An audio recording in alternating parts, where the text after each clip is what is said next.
Bonjour à tous et bienvenue pour une nouvelle vidéo sur ma chaîne. Aujourd'hui, présentation de pile à lire vu que Guimauze de la chaîne Le Terrier de Guimauze a organisé cette année la première édition du Pumpkin Autumn Challenge, soit le challenge de la citrouille en automne. Quand elle réfléchissait encore à ce challenge et qu'elle en avait parlé sur Twitter, je m'étais dit Margot, surveille ça de près. Challenge en automne.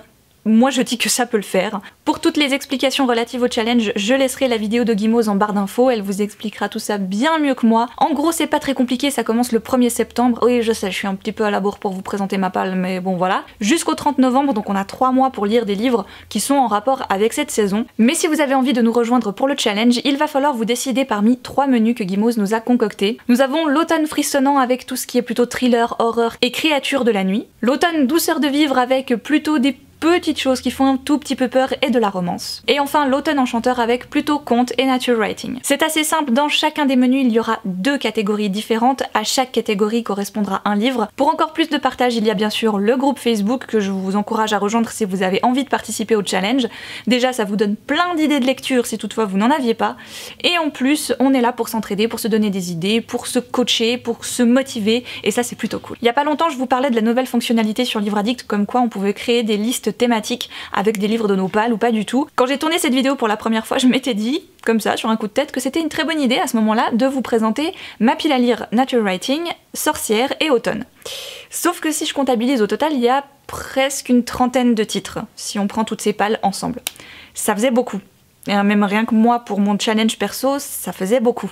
Du coup, j'ai essayé de restreindre un petit peu tout ça, j'ai essayé de faire en sorte que toutes les catégories et tous les menus soient représentés, et techniquement, je suis arrivée à une liste de 10 livres, ce qui est beaucoup plus raisonnable pour moi, et ce sera aussi plus sympa à suivre pour vous en vidéo. Dans le menu Automne frissonnant, on a la première catégorie avec Hurlons dans les bois. Pour cette catégorie, même si je suis pas du tout horreur, j'ai décidé de me faire un petit peu peur cet automne avec Apostasie de Vincent Tassi. Anthelme est un étudiant désabusé qui décide de se retirer en ermite dans une forêt plutôt étrange où les arbres sont rouges. Ce qu'Anthelme ne sait pas, c'est que dans cette forêt vit un être très très étrange, beau comme la mort, et que quand cette étrange créature va l'attirer pour lui raconter l'histoire de la princesse Apostasie, la différence entre cauchemar et réalité devient très très fine. Dans la catégorie La crypte des morts vivants, je ne pensais pas trouver un livre parce que je m'étais dit c'est pas du tout mon truc, mais finalement j'ai décidé d'y mettre le premier tome de la saga Les bannis et les proscrits de James Clemens. On y parle de sorcières, il y a notamment des créatures qui se lancent à la poursuite de cette fameuse sorcière, donc je me dis que ça peut rentrer dans le thème, plus ou moins. Et j'y ai aussi mis le premier tome de la saga Holomorphose de Jean Vigne, qui nous raconte l'histoire d'une jeune fille qui va voir les portes de l'apocalypse s'ouvrir littéralement devant elle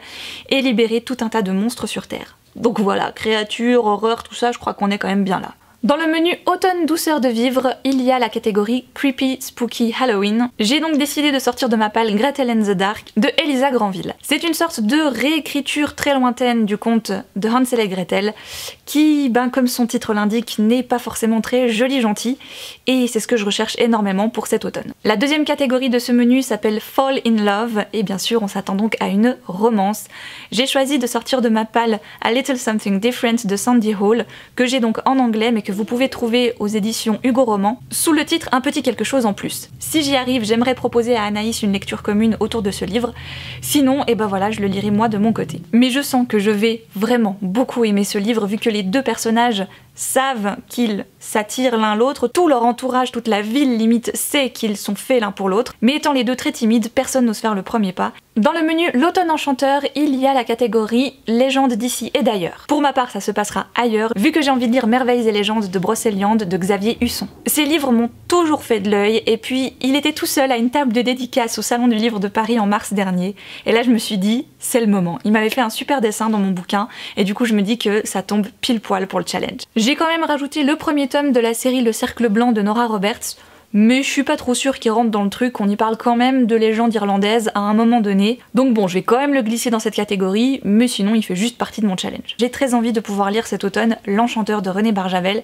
qui est la réécriture de la légende du roi Arthur, surtout du point de vue de Merlin, par René Barjavel quand même quoi. et la dernière catégorie s'appelle Féerique Citrouille, Bibidi Bobidi Boo, et là on pouvait choisir soit des contes, soit du nature writing. Moi forcément je me suis plutôt dirigée vers le nature writing, avec ma lecture en cours qui est Promenons-nous dans les bois de Bill Bryson, nature writing plutôt humoristique là pour le coup, et j'ai très envie de me faire une relecture de Walden ou La vie dans les bois de Henri David Thoreau, et dernièrement j'ai acheté Dans les forêts du Maine du même auteur que j'aimerais bien coupler avec Walden si j'y arrive. Cette dernière lecture je l'ai pas encore insérée dans mon challenge, je la mets un peu en bonus au cas où.